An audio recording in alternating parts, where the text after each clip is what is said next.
So, good morning, everyone, and welcome to this series of online sessions dedicated to creative industries and China, academic and professional perspectives, which is part of FuelFlow, Autumn International School organized in partnership with Italy-China Council Foundation. My name is Silvia Ravazzani, and I'm Associate Professor in Management at Yale University, and it's my pleasure to be here for this webinar as a moderator. And I'm very happy to welcome all of you on behalf of Yale University. We have an international audience, and we are so happy to see so many people interested in our series about creative industries and China.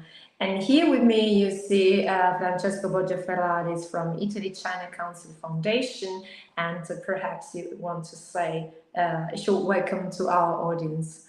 Yeah, good morning, Silvia. Good morning, all of you attending today, this last day of seminars that we've designed together within Yale and Italy-China Council Foundation Academy. It's such a pleasure to introduce also the topic of this morning, which would be tourism. And when it comes to tourism industry within China and Italy, we know the numbers are important, the strategies and the innovation behind it, the marketing and communication strategies are very, very important. And we'll have some key speakers that will lead us through this interesting journey and path. We'll be witnessing a great number of Chinese travelers and visitors to our countries and to the Western world. Let's just say that in 2019, before COVID struck, it was 190 million people traveling from China, which is the biggest number of ever. But after COVID, the trends are changing, and so it's very important to keep ourselves updated.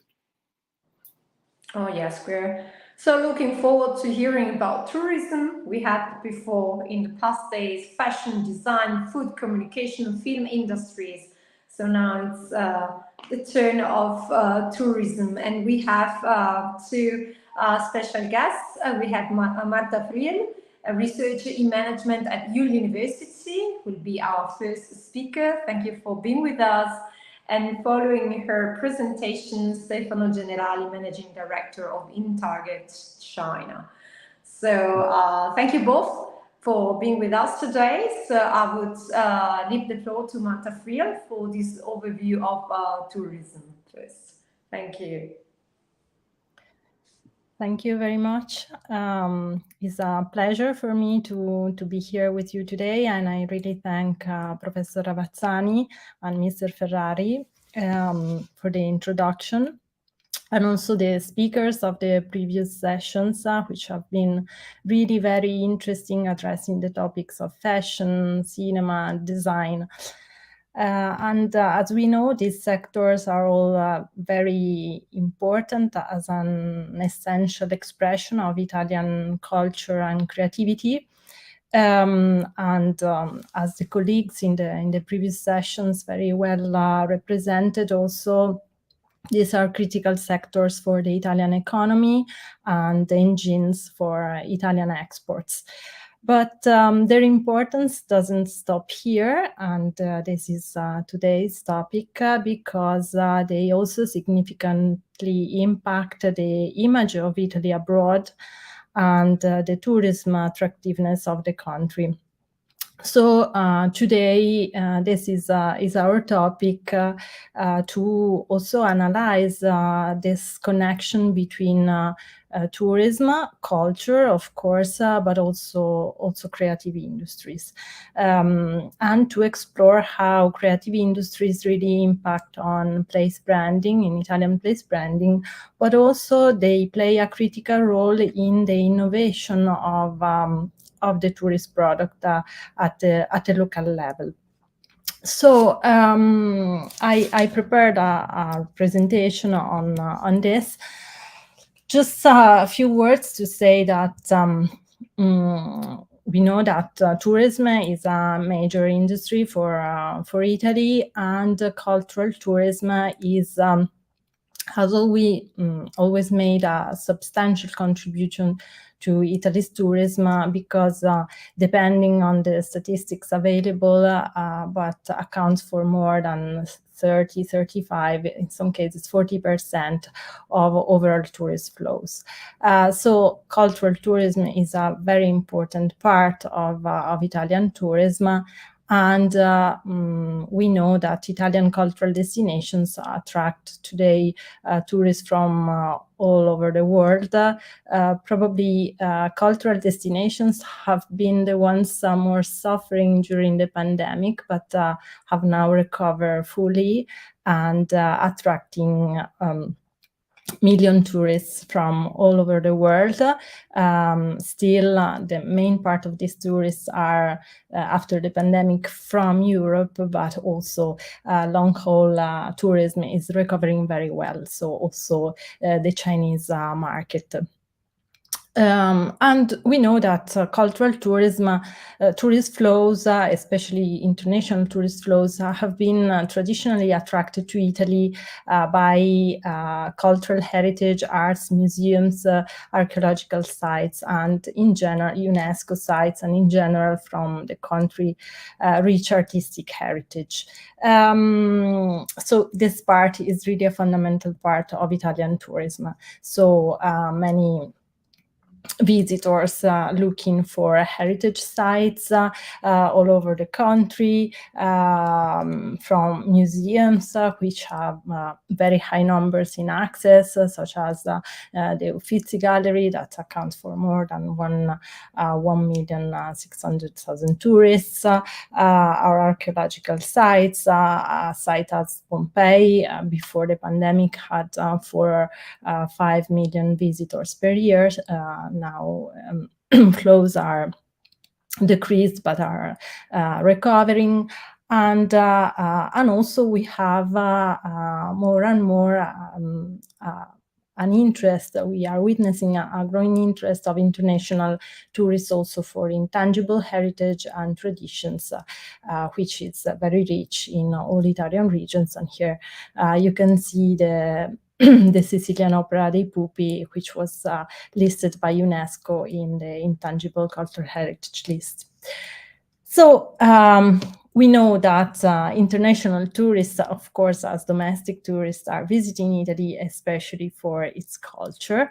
But in the last years, we witnessed a change that was present already before the pandemic, but in some way the pandemic made this more evident, a shift in tourist interests towards contemporary culture, contemporary creativity, the need to experience also material culture, to immerse themselves in the vibrant Italian way of life, to, for example, visit where industrial districts where Italian made in Italy products are produced, to a growing interest also for example, wine and food tourism, and so the material culture which underlies this kind of local productions.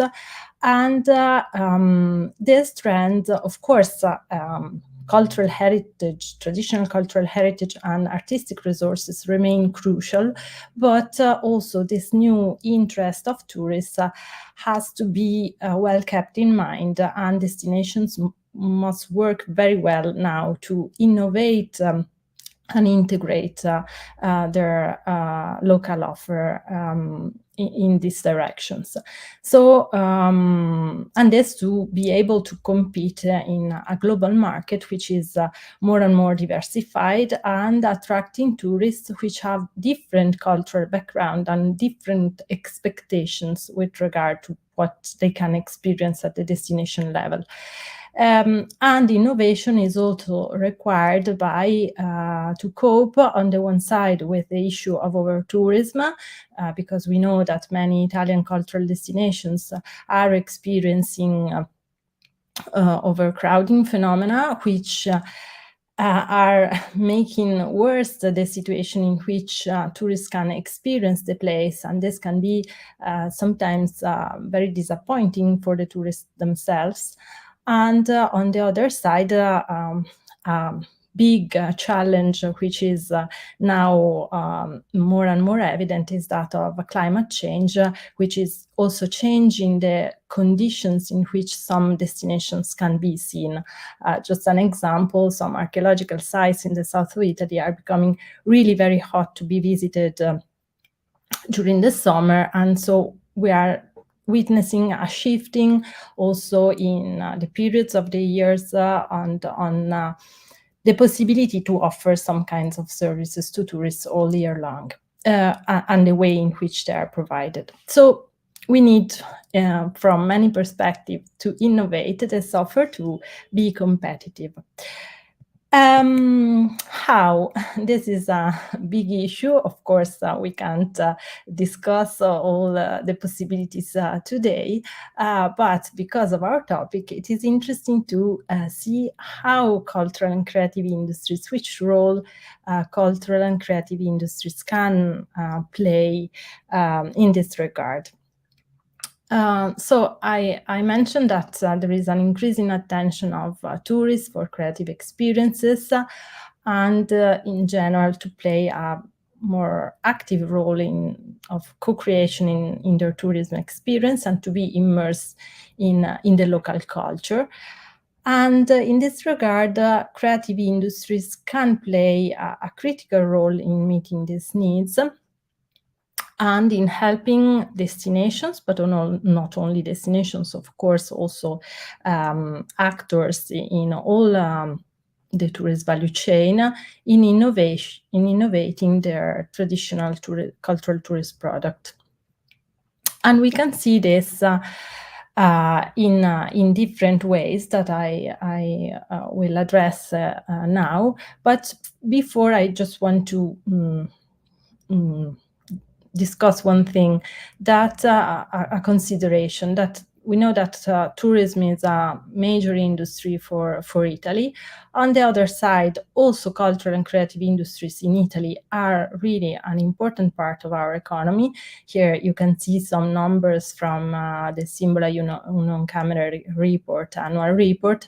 So we see that cultural and creative industries are among the most strategic sectors in Italy, and this was very well illustrated also in the previous sessions of this event, with a very significant value added in 2022, which show also a very good recovery from the pandemic, and also cultural and creative industries show to be very important also in terms of employment, with nearly 1.5 million workers in the entire supply chain, and also in the value that is activated by this filière and this macro sector.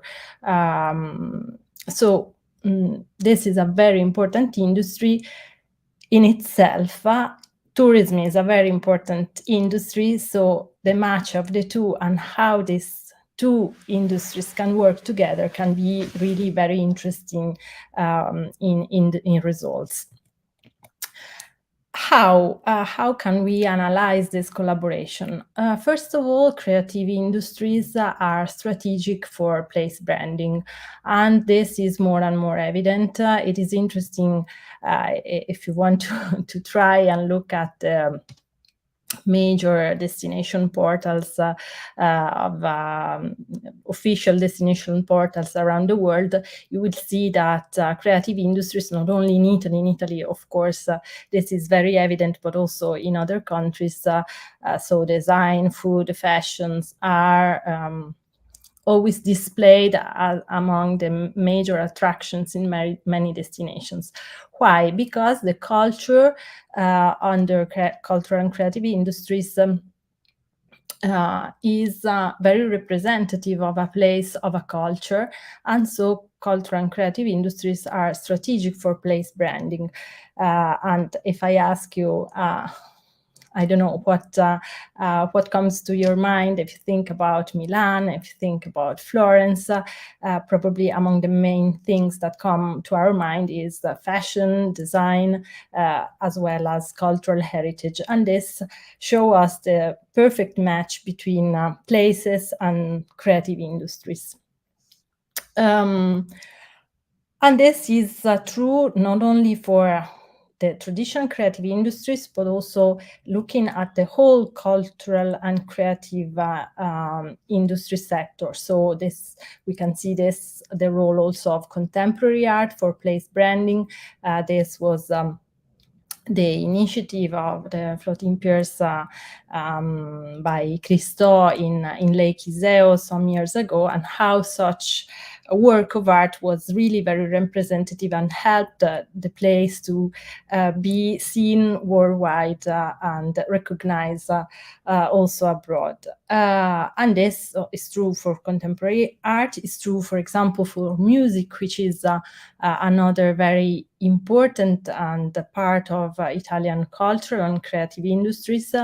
Italy is recognized worldwide and is attracts million tourists also for its music and for opera in particular, and how, again, an institution such as the Teatro alla Scala is very representative of the city of Milan.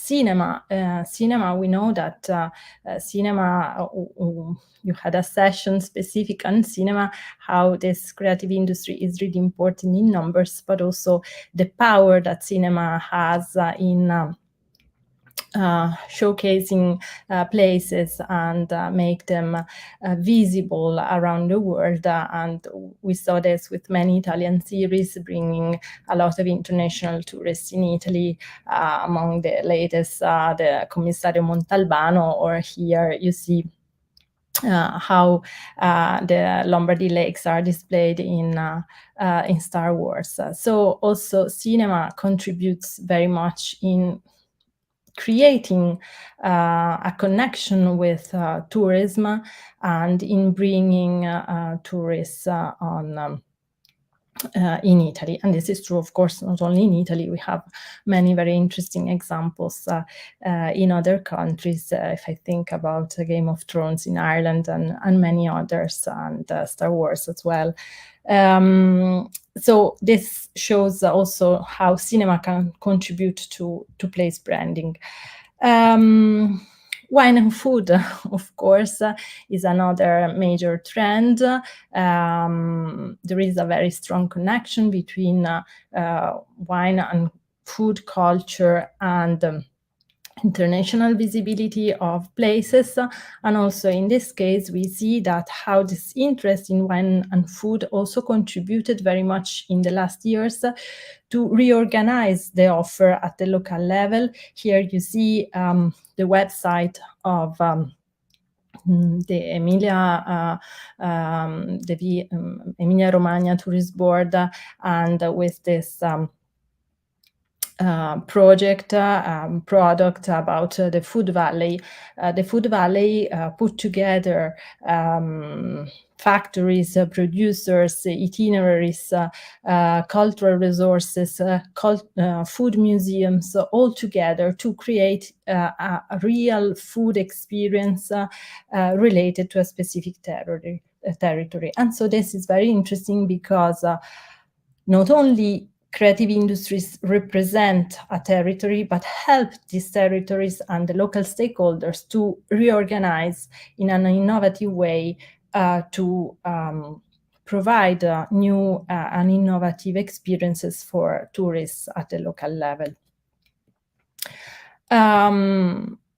Of course, design. So this is the official website of Yes Milano, the Milano Tourist Board, where you can see how creative industries, design, but also fashion, are listed as the main attractions of the city. So again, a correspondence between place and the creative industry. Fashion, which is more and more attractive, not only for its events, but also for the huge heritage related to fashion, such as the fashion museums. Here we see the Ferragamo Museum in Florence, but we have many others all around the country. Contemporary architecture is also a creative industry that more and more attracts tourist flows. Of course, in this case, we are talking more about motivational tourism and niche tourism, but we see a number of new operators and platforms, online platforms selling experiences related to contemporary architecture. And this is also very interesting. And we see also some iconic buildings in Italy, and not only in Italy, how powerful they are in making a place to be recognized and visible. In some cases, it's interesting to see that some very important brands, corporate brands, are so powerful and so visible to become destinations themselves, and to be the engine to stimulate destination to reorganize around a specific thematic travel. And this, again, we can see this as all the motor museums, the Ferrari Museum, Ducati Museum in Emilia-Romagna, how they organized to become a motor district more and more attractive for international tourists also coming from very long distances, to see this motor culture well represented by specific and international renowned brands.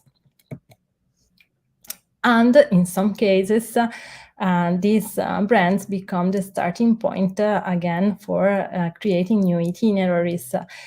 So as it happened for motor museums in Emilia-Romagna, we can see how the important wine producers in Tuscany that, for example, collaborated with international renowned architects to build their new cellars, or with the international renowned artists, became themselves new destinations, and also were again stimulated the creation of new experiential itineraries related to wine, art, and architecture in Tuscany. And this is an example. Again, this is a network of the Toscana wine architecture, which brings together very big producers such as Antinori and many others that have also very interesting and important cellars designed by international designers and architects. Second point is how creative industries are strategic for tourism in terms of product and process innovation. This is something that is less visible directly to the tourist, because it's somehow a B2B perspective, but a lot of innovation in tourism and in the tourism offer comes from a collaboration with the creative industries. And we can see this very well, for example, in how the hospitality industry evolved in the last years, collaborating with design, for example. And just a couple of examples: hotel contract, for example, is a fundamental business for many Italian design companies. And on the other side, design has been a very important driver in the transformation of low-cost hospitality. This, of course, is less visible in the process by the tourist, but is something that is very important in the end to qualify also the experience of the tourist at the destination. So this collaboration is also very interesting. We can see it in the collaboration design and tourism. We can have many other examples in the connection between the craft industry and tourism, and also the digital side and media contents. And here we see, for example, this destination portal, this portal that is devoted to itineraries related to the valorization of experiences in arts and craft laboratories around Italy.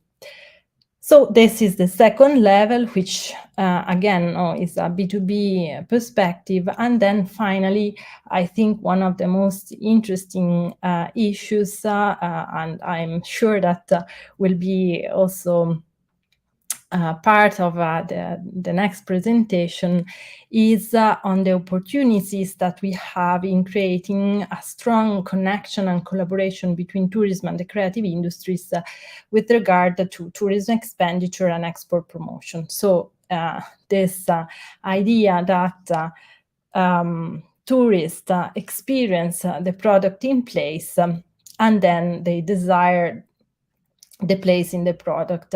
And this is something that we see very strongly. And for example, if we look at the statistics of fashion exports or wine and food product exports, and we compare the export markets with the main tourist market, for Italy, there is quite a very impressive correspondence between which are our touristic markets and our export markets. And this, of course, is a huge opportunity to bring tourists in Italy to have a real experience of Italian creative industries, and on the other side, to export Italy inside, all around the world, inside cultural and creative industries. And this, we can see it also in the collaboration between the hospitality sector and tourism. We can see it in many different sectors, from fashion to design. And also it is interesting to see another opportunity in this regard is that we are experiencing, and this comes also from our research that we recently concluded at ULMA, the interest of tourists in visiting production plants and the so-called living industry tourism. So to see factories, to see production plants, to experience and see how Italian cultural and creative products are made, and then to buy them directly on the place. And this is growing tourism. Companies, of course, are not tourist companies, so they need to organize. Not always this kind of products experiences are fully available because, of course, companies have other priorities than that are of welcoming tourists, but it's is a very promising, for example, area of collaboration between the two macro sectors. So this is to say, this short overview is to say that to bring together tourism and the creative industries is a big opportunity for many territories and for local growth.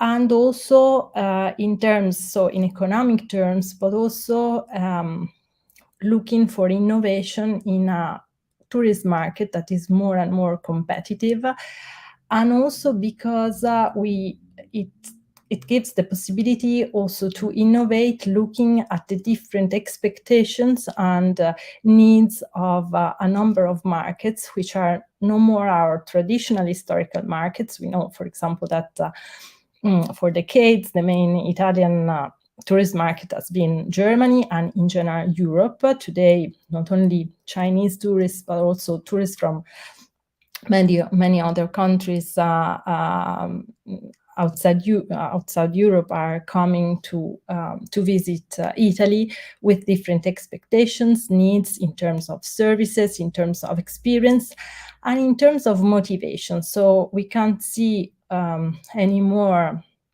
cultural tourism as only related to the traditional heritage and artistic heritage, but also as a mix of experiences between past and contemporary culture that can be really a huge opportunity to valorize contemporary cultural production, to sustain creative jobs, because this is another important aspect of bringing together the two sectors, and also in satisfying the needs of a tourism which is more and more driven by multiple motivations, and therefore search for rich experiences and very diversified at the local level.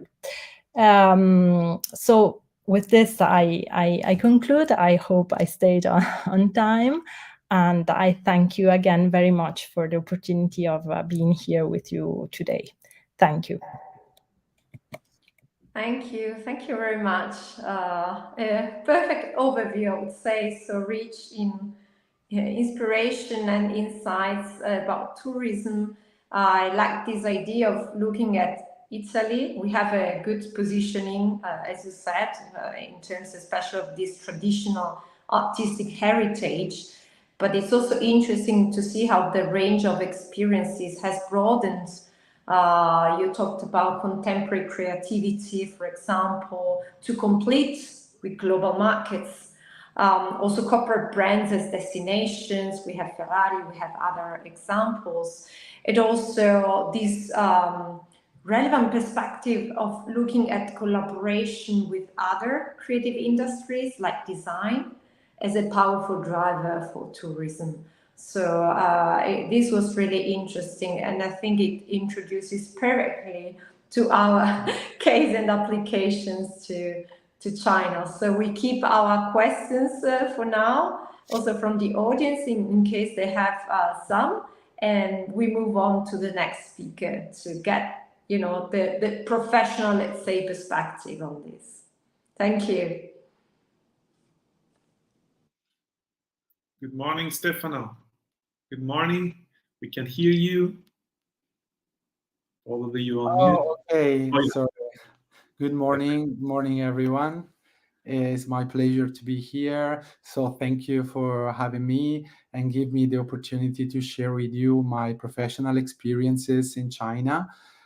Just to introduce myself very shortly, I'm Stefano. I'm working in China since a long time. I'm managing the Chinese branch of an Italian digital consultancy and advertising agency, and we work a lot in promoting the made in Italy in China. We have many clients, we cooperate with many fashion luxury brands, which is something that, in my opinion, very important because we are trying to combine the experiences we are doing with the brands with the activities on tourism.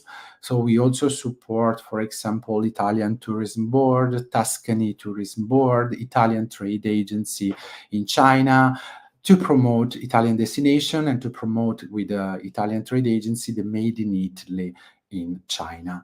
Recently, in the last few years, we wanted to focus more and more on tourism because we know how important was tourism before the COVID, the Chinese tourism for Italy, how important was. And we were looking at all the changes that we noticed during the COVID time in China. So for today, my plan is to explain you what happens in China in the last years, in the last 2-3 years, how the COVID affected the new way of Chinese people to think about travel, and how new trends emerged in China, some cases about the combination between tourism and culture that China is doing in recently. And I think all this kind of information can be can represent some inspiration to see how the made in Italy, the Italian tourism industry can do in order to innovate. Because in the previous presentation, we noticed that the professor were talking about innovation in the touristic offer, and I think this is a very important point, and we can learn a lot, in my opinion, from China. So let's start. First of all, about the context. Obviously, I told you about the context of China. So the 2023 was the year of reopening of travel abroad for Chinese citizens. Obviously, since the strong impact of the tourism before 2029, this novelty is very, interesting for all the destinations that suffered some limitation in traveling in the last 3 years, especially European countries, Italy also. But in this period, many innovations emerged in China, especially thanks to the domestic travel. The domestic travel has exploded in China. It's something very new. And we can learn a lot, in my opinion, from this kind of situation.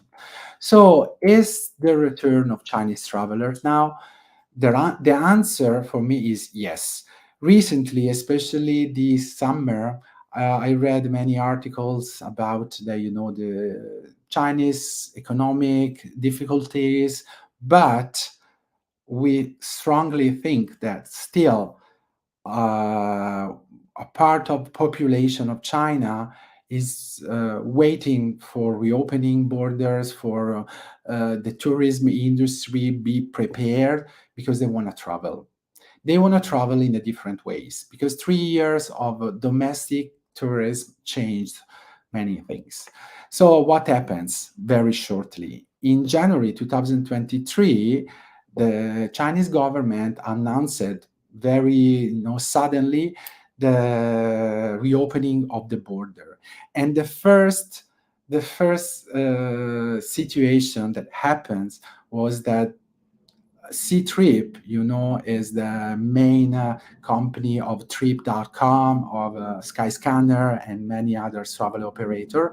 They registered a big increase of the search about popular destination, because immediately after 3 years of block, Chinese, they wanted to travel. Obviously, the first destination were Singapore, South Korea, Hong Kong, Japan, Thailand, Asia, firstly.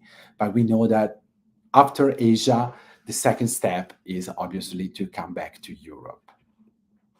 So we can see from this chart the situation between the air transportation, and we can see that the air transportation is growing for national, so for domestic tourism in China, but also in Hong Kong, Taiwan, and Macau, actually more Hong Kong and Macau, because are the first travel destination for Chinese tourists from mainland China, and then international air transport situation.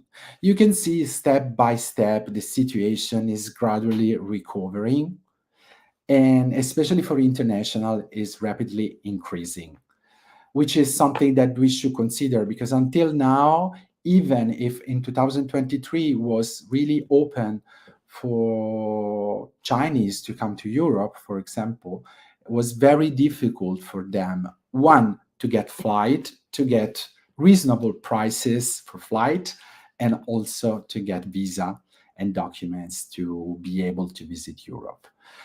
Now, slowly, the situation is getting better. So the number of international flight reached 42% of the pre-COVID level in June 2023, and we expect much more by the end of this year. I told you the international flights are resuming, and also when we talk about China, it's always very important to check what the government and the authorities want to do, what kind of directions they take. In this case, in the last 5 years plan for China, the idea is to have a first phase to focus on, recovering the domestic flight, the local market, obviously, but a second strong commitment is in the period between 2023 and 2025 to make all the effort aimed to restore the international market and the aviation industry in general. So first, the Chinese tourists are traveling close to China, Thailand, Indonesia, etc. But still, when the situation of visas and flights prices are recovering, they will travel to Europe. They will be back to Europe. This is just some predictions from different sources about the situation of the outbound travel from the Chinese perspective. So we think that in 2023, the air traffic will hit 75% of the pre-pandemic level. And we think, some authorities, they estimate for 2024, 180 million people crossing the border of mainland China in 2024, so overtaking the 2019 before COVID. We also estimate 110,000 flights out of China by the end of 2023. And the first wave of Chinese outbound travelers is expected in October, so very soon, during the Golden Week. This is the context. But now let's see the Chinese tourists, the new Chinese tourists, the expectation, the new attitudes, the travel styles that emerged during the last 3 years.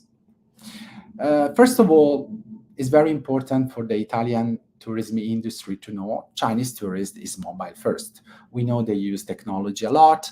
We know they use mobile phones a lot. And this is just a simple chart to see the differences. How is different the attitude of Chinese compared to the rest of the world in average in terms of search for travel information by mobile, book the trips by mobile, and plan activities during the trips also by mobile. The Chinese consumer use the smartphone a lot more than the rest of the other countries in the world. And the journey of this kind of citizen, this kind of travelers, start from apps online. Obviously, this happens also in Western countries. We know that the situation is very similar for all of us. But in China, there is something very, very different. They are very highly digitalized. So they use some app for inspiration to define the destinations, because they are discovering new places, new destinations. So they refer to social media, to some app to get inspirations. Here you can see there are very famous and popular apps in China, especially if you are confident with a digital Chinese digital environment. We have Xiangshu, WeChat, Weibo, Qunar, Douyin, and Toutiao in the first part with inspirations. Then obviously they research, they plan, they book through many apps. They do the trip, and during the trip at the destination, they still are using a lot the Chinese app. You can imagine to buy tickets for monuments, museums, everything. The Chinese tourists, they always refer to the Chinese app for everything, for payment and for booking and everything. So when we want to address this kind of tourism, it's very important to get confident with the Chinese platform and make appropriate plan. And that's something that we do for our client. Obviously, we help them to follow the journey of the Chinese from the phase of inspirations, when they research, when they book, when they are traveling, and finally when they get back and share their experiences online. So how COVID-19 affected the Chinese industry, the tourism industry in China? For sure, the impact on the Chinese tourism industry was very significant, because many smaller players shut down. They no longer exist anymore. The mass market package tours are losing importance. We were considering before COVID that, okay, Chinese tourists, they usually come in big groups all together. This is not true anymore. The situation is changing very, very fast. Domestic destination in China become competitors for international destinations, because before, the domestic tourism was not prepared to attract Chinese. But now the situation changed, and also the domestic destination in mainland China are becoming quite popular and important. And they are doing a lot of activities in terms of place branding and destination branding. So we can learn from them what they are doing. At least we can have a look. Then both Chinese and international tour operators we know are, focusing now to adapt new demands and the expectation. So what kind of styles of travel emerged in the last 3 years? I told you already, small groups compared to before, mass market, big tours. No, now we know, obviously, one part of Chinese, they still will come in a group, but small groups are more and more common in China. Outdoor camping really exploded this kind of way to do tourism in domestic areas. Camping, or better for China, glamping. So many, luxury camping are popular now.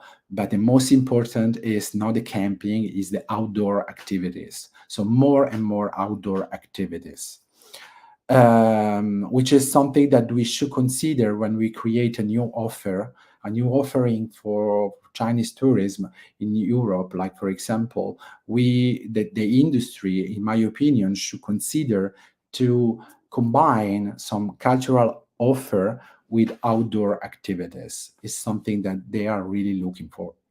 And leisure, so the combination between business trip and leisure travel.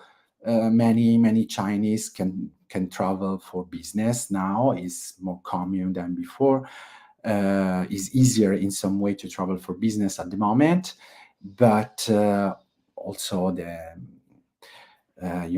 importance of having a nice trip, combining the business with the experiences is quite significant.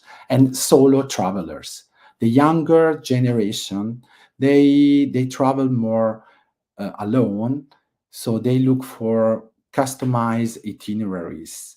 They are looking for independency, freedom, and so is something that for China is new. Maybe for Western countries is a little bit different from our perspective, but we should consider how different is the Chinese tourism at the moment. So more and more small groups, immersive experiences, solo experiences, and customized travel experiences. So new profile emerged in the post-COVID era. For sure, the travelers are more segmented, we can say, like more kind of groups of people. Career focused, for example, creative people. In a survey we did, 59% of the people who answer our questions describe themselves as creative mind, and so they want to be exposed to different cultural environments. They are looking for this kind of stuff. Health conscious, obviously, after COVID. Is still a topic in mind of all the travelers, and fashion conscious.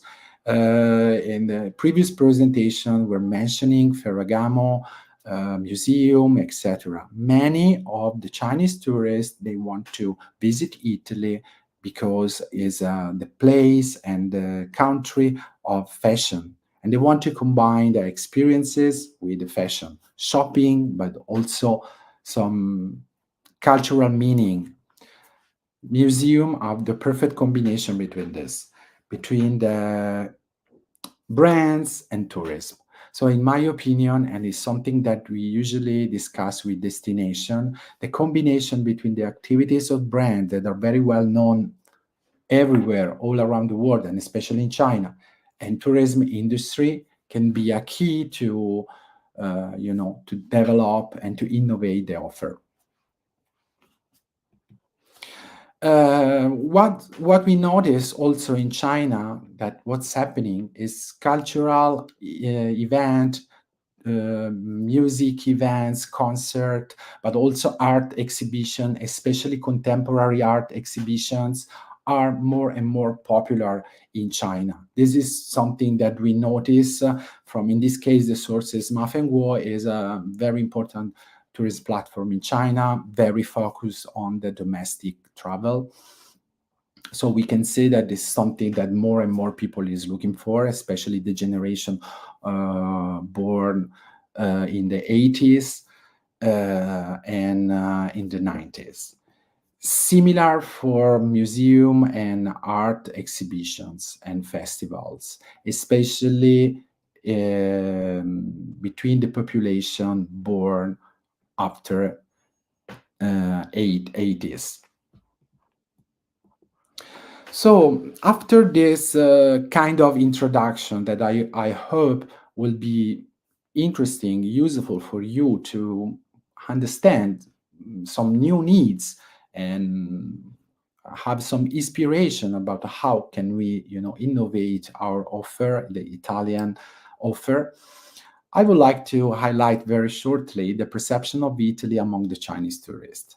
In this case, we will use our research, very recent, April 2023, made by the Italian Tourism Board. We were discussing with them to show this kind of data that came out today. And in this research, Italy is the most attractive destination among many other countries in Europe. So we have Italy first place, then Switzerland, France, Germany, Greece, Spain, and many others, obviously. It means that there is a strong interest at the moment for Italy among the Chinese population.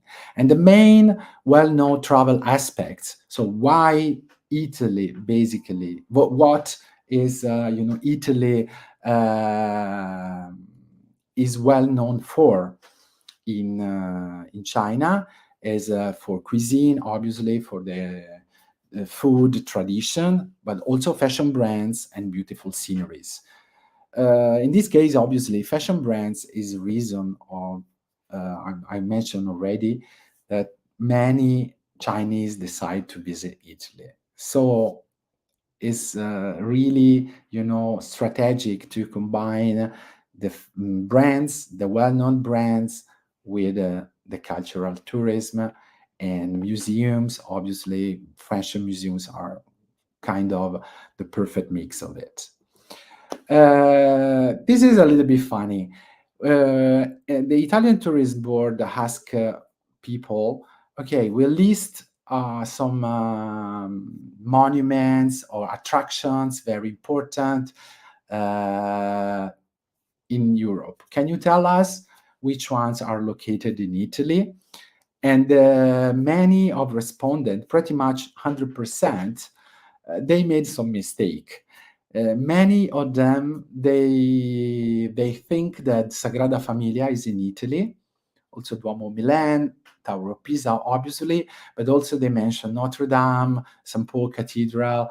So there is a lack of knowledge about cultural attractions in Italy among the Chinese tourists. This is something that the destination, Italian Tourism Board first, but also the regional destination must consider in order to improve their communication activities in the Chinese market. So what Italy inspires travelers for? The travelers are inspired by nature and architecture, also gastronomy, historic influence, etc., fashion influence, etc. But when they look for some inspiration of travel, they pay more attention to nature and architecture. And the most popular attractions in Italy, among the Chinese tourists, obviously. First of all, Tower of Pisa is so well known in China, so common to see images and pictures of Tower of Pisa in restaurants or in many places in Shanghai, for example. But also Colosseum is very important. Venice, Duomo Milan, Vatican City, Florence Duomo, etc. But Tower of Pisa is on top of mind for Chinese. And talking about the cities, which one they like the most, the preferred cities by tourists, Rome is the top choice with 63%, followed by Milan, 58%, then Venice and Florence is a typical path for tourists, also not only for Chinese, also for Americans, for many others, like Florence, Venice, Milan, Rome. Is quite common, and this survey confirmed this kind of information. So I wanted to give you a clear overview, I hope useful, about the situation of Chinese tourists and also how they consider Italy, what they know about Italy.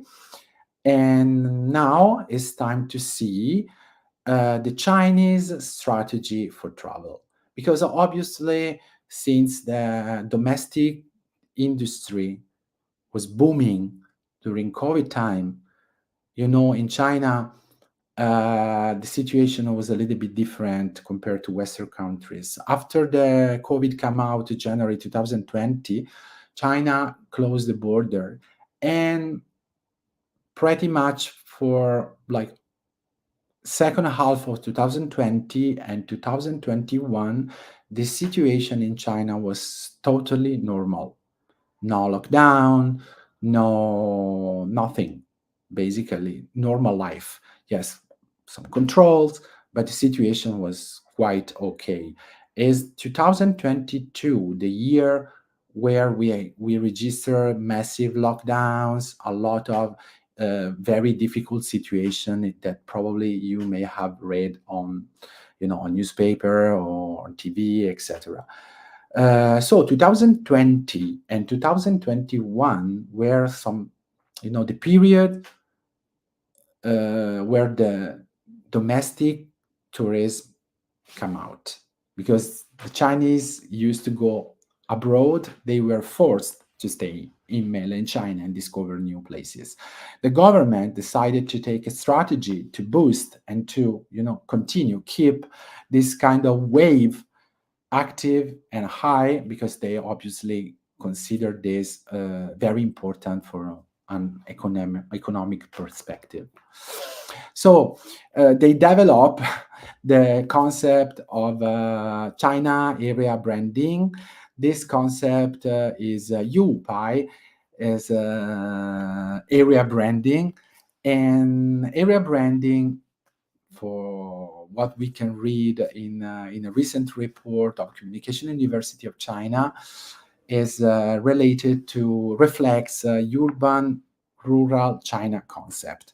It means that when we talk about Chinese cities, obviously we think about big cities with millions of people, but we often don't consider that when we refer to Chinese cities, we refer to to a city, and also to the rural area around.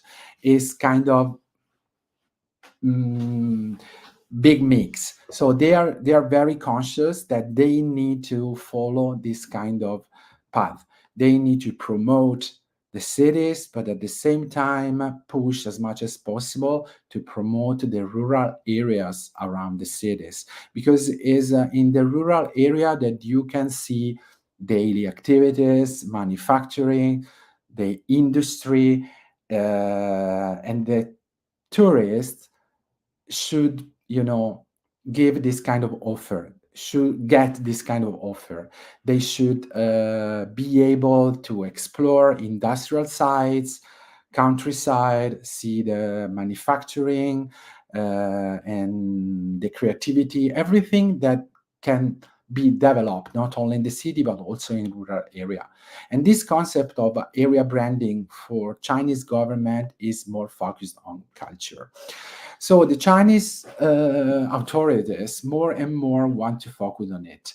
In the National Congress of the Communist Party that happened recently, they talk a lot about tourism and culture, and they say obviously our plan for the future is to strengthen the protection of the historical and cultural heritage in urban and rural areas, very important. Then they want to use the culture to shape the tourism industry as much as possible and promote this deep integration. But they also say the digital technology, artificial intelligence, content IP, integrated by game IP, intellectual properties project, are promoting the digitalization of national culture and promoting the deep integration between culture and tourism by creating new content, constructing new scenarios, triggering new consumption, and integrating new demands. So they think that culture, tourism, and digital are the perfect combination, the key for the economic development of the rural and more remote areas of China for the future. So the definition of digital culture and tourism in China is a kind of industrial form that focuses on consumption demand of culture and tourism and use internet as a carrier, applying digital technology and information communication technologies and link to culture and tourism industry. So the final goal of all the effort that the government is doing at the moment is to create and develop a new generation of immersive and experiential cultural tourism consumptions, because obviously it's very related with also consumptions in the country when people is traveling. So the status of digital cultural tourism industry in China, we don't have the very updated data about 2023. So I put this chart that is related to 2021 and estimation for 2022, but it's not giving exact information about the situation now, but it's showing the trend. It's showing the trend that more and more digital cultural tourism enterprises are being created in China, and more are growing in this field. So if we want to see what they are doing and some result about this effort that the government is doing to push the tourism, especially in this period, in this year, we can check the situation of the spring holidays, the result of the holidays.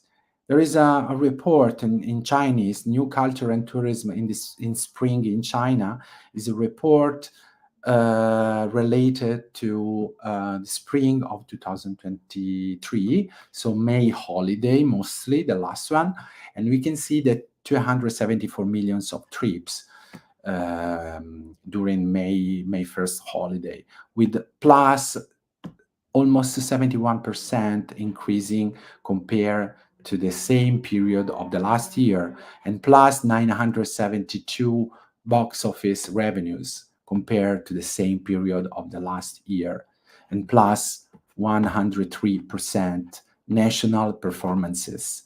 It means big shows in theaters, national shows promoting the tradition of China and combining the tradition of China with the new demands of Chinese. So the result at the moment are quite strong. I think we can learn something from them. So that's why after this explanation, I wanted to let you know what kind of cases, what kind of interesting experiences the Chinese made in the recent years that combines Chinese tourism but also digital. In 2023, in February, there is a Chinese New Year at the beginning of the year, and this year was February 2023. In Shanghai, there is a Yu Garden.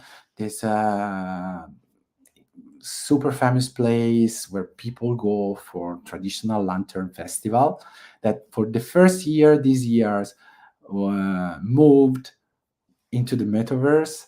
So through augmented reality technology combined obviously with the real scenario, the Lantern Festival create this kind of immersive experiences. So the user can immerse in the park and they just scan basically a QR code, and then they can, see through the phone the real place, but also they can see some auspicious animals, dragon, flies in the sky, rabbits, jade rabbits, jumping, many animals. This is very important because it's very linked to the, to the auspicious animals and to the Chinese culture. So every time with new technologies, the aim of the Chinese tourist industry is to link, to make a bridge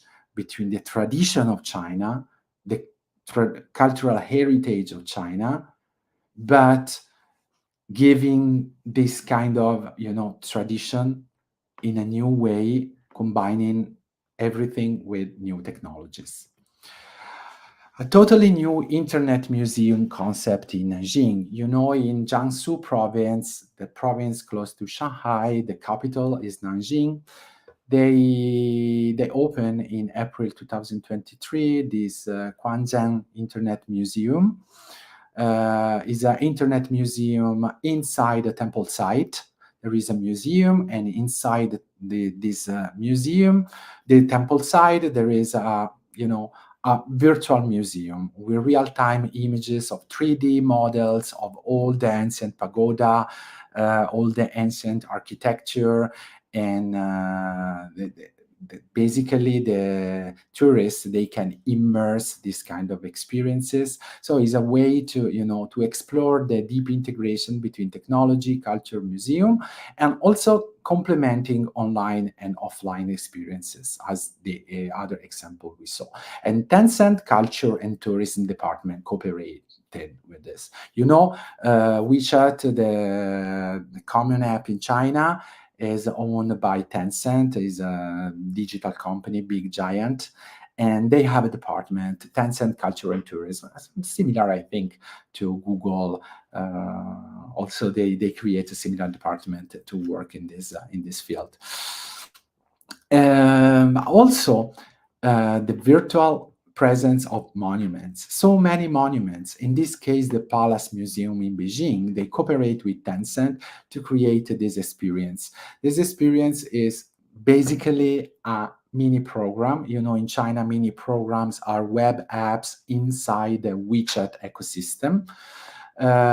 So all the most important museums and attractions, they have their own accounts, official accounts there, or mini program. In this case, they develop some app. In this case, this app give the opportunity to do a virtual tour when you are visiting the place, adding more information, or where you are at home, obviously, but also as giving a lot of more information and data about the museum, for example, in terms of environment, lighting,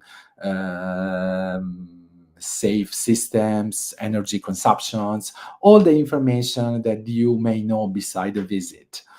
And also they create the digital Great Wall. The most important monument in China is now online, based on gaming technology. They create a immersive experience, so you can virtually cross the wall, walk the wall, cross the wall, climb it, but also repair it. So you can play a game basically and repair the Great Wall online in some areas to convey the idea that the tourists can really contribute in some way to preserve the heritage. And virtual tour apps are so common in China. All the provinces the local provinces, basically pretty much all of them, they create some mini programs, some virtual tour. In this case, we can see a one-click tour of Guangxi, Hospitality Shandong, virtual tour on Xilu, Qingdao, the two cities in Shandong province, or virtual tour of Suzhou. Basically, the logic is more or less the same. The idea is that now all the provinces, all the areas, they have virtual tours and they offer this kind of new technology for all the tourists. And is the public administration leading this kind of innovations processes. So it's not the private industry, but it's the government creating the framework. The local government is creating the framework where, all the operators in the industry can, participate in some way. Just some example of the advertising about this kind of apps and virtual tours. The first one is a tour of Guangxi. They say, collect millions of consumption vouchers, super benefit for May Day. So basically, all the apps are very linked to a commercial activity. They propose vouchers, discount, and incentives in order to, to inspire the consumers and propose them to visit a place and enjoy vouchers, discount, and shopping opportunities as well. This is very, very common in China, more than in other countries. The second is Friendly Shandong, Home Confucius. Obviously is more focused on the heritage of China, but yes, still in a virtual way. Others are Hospitality in Shandong. They say smart rural in this advertising. On top, they say smart cultural and tourism platform, where smart means digital. So is like cultural and tourism platform based on digital technology to give everyone the opportunity to make the most of their visit or their travel. And then the last one is some screenshot of traveling to Qingdao. You can see the design from our perspective as Western people. The design is a little bit, different, very, maybe we can feel it that is very confusing, full of small information, but actually reflects what the Chinese want.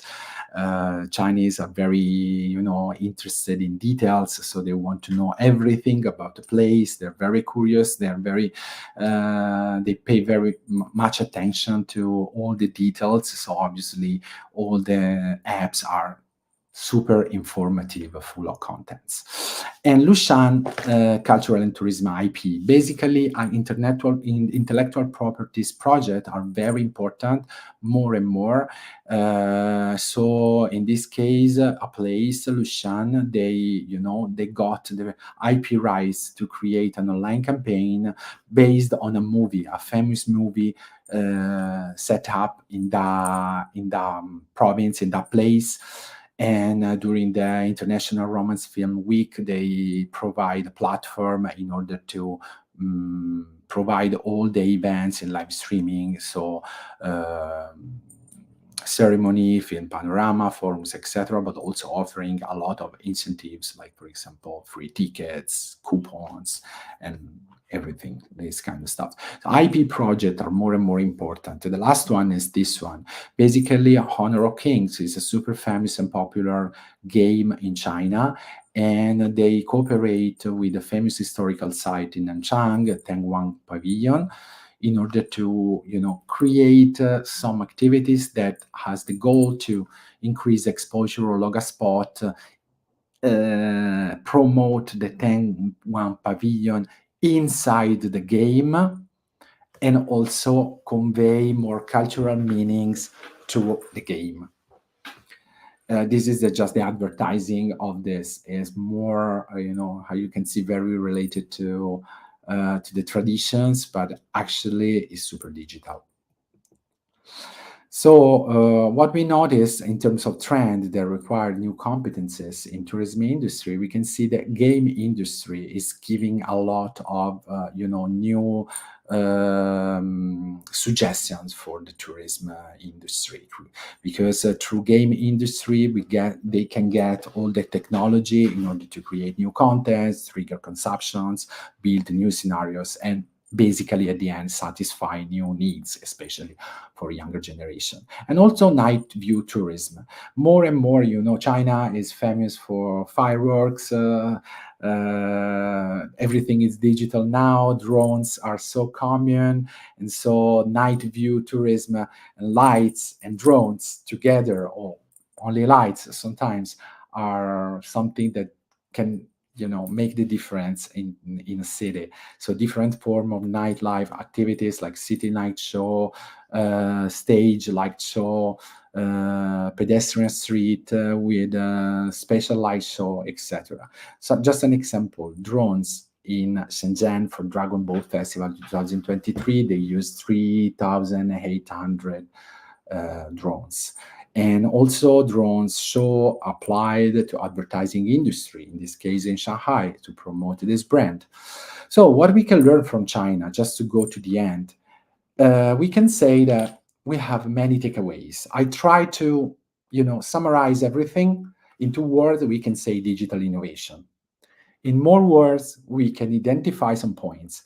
First of all, tourism in China is highly digitalized, not only in booking, but also in experiencing.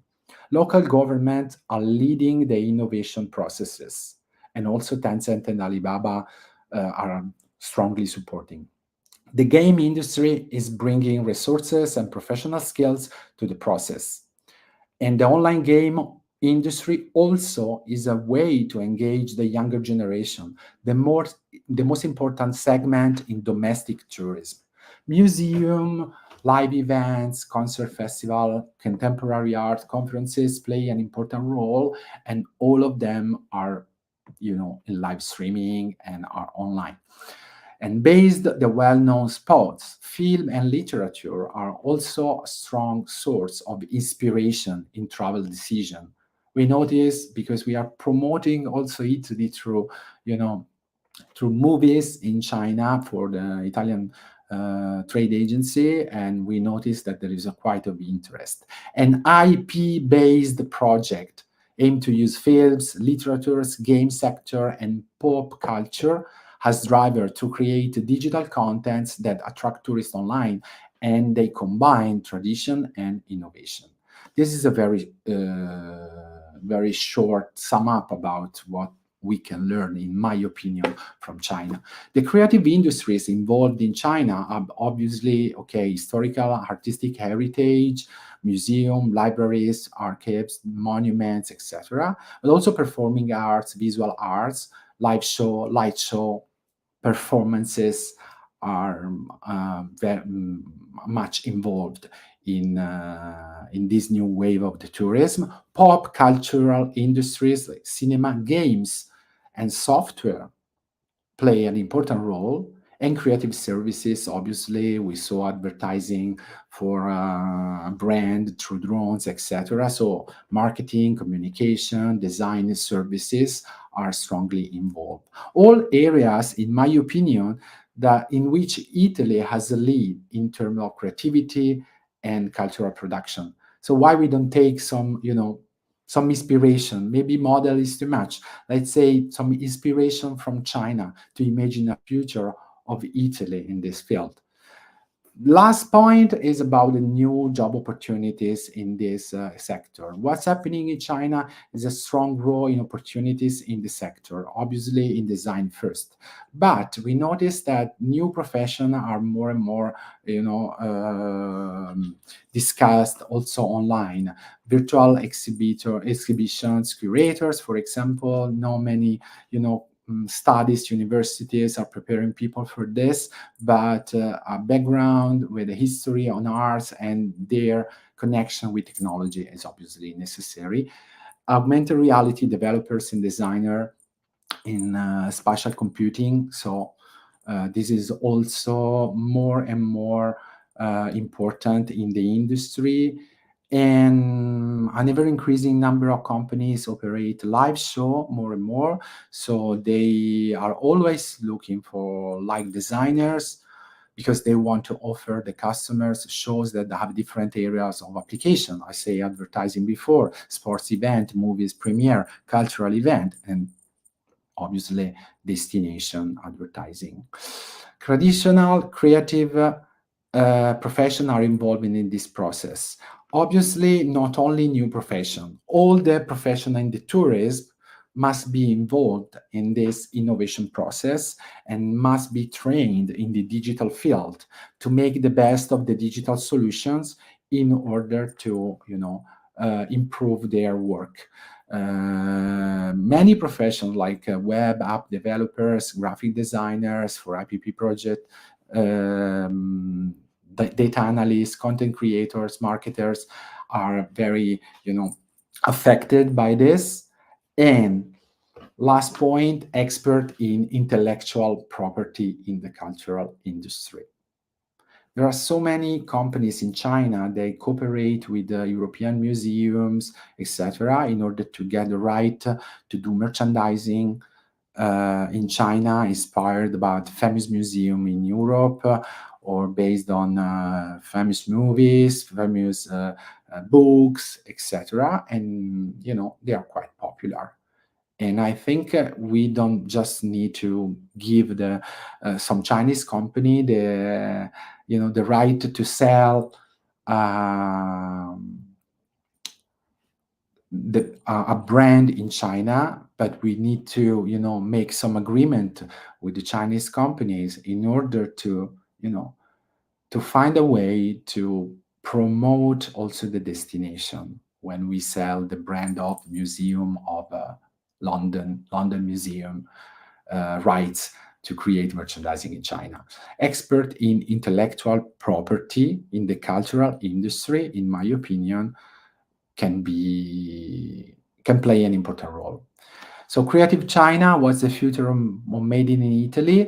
In the last decade, China has made enormous strides in development of creativity, obviously because they want to close the gap with the West in terms of creativity. They are trying to do it as much as possible. They are working a lot on it. And usually they are also, especially in digital field, anticipate trends that progressively spread in other Western countries, especially in the digital sector.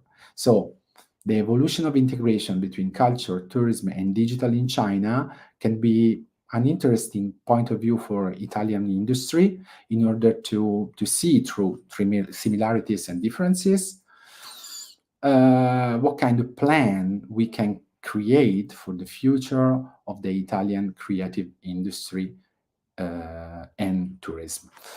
I'm finished. This is just a very short explanation about what our company in Target is doing. I told you supporting brands, but also supporting Italian institutions, promoting tourism and made in Italy in general in China. And if you are interested and want to follow us on LinkedIn or WeChat, you can get more information. Thank you very much. Thank you. Thank you. Thank you, Stefano. That was great. It was a great trip. I couldn't definitely expect it for any less, knowing your rich knowledge of this country. Stefano hasn't mentioned it. He's been living in Shanghai for 10 years now, so his knowledge is very deep, and I'm very happy that you had a chance to cover so many actual strategies companies and individuals need to take into consideration when it comes to this particular and booming world of tourism in China. Personally, I had a couple of chances to see some drones events in Chongqing, just in front of the Chongqing skyline by night.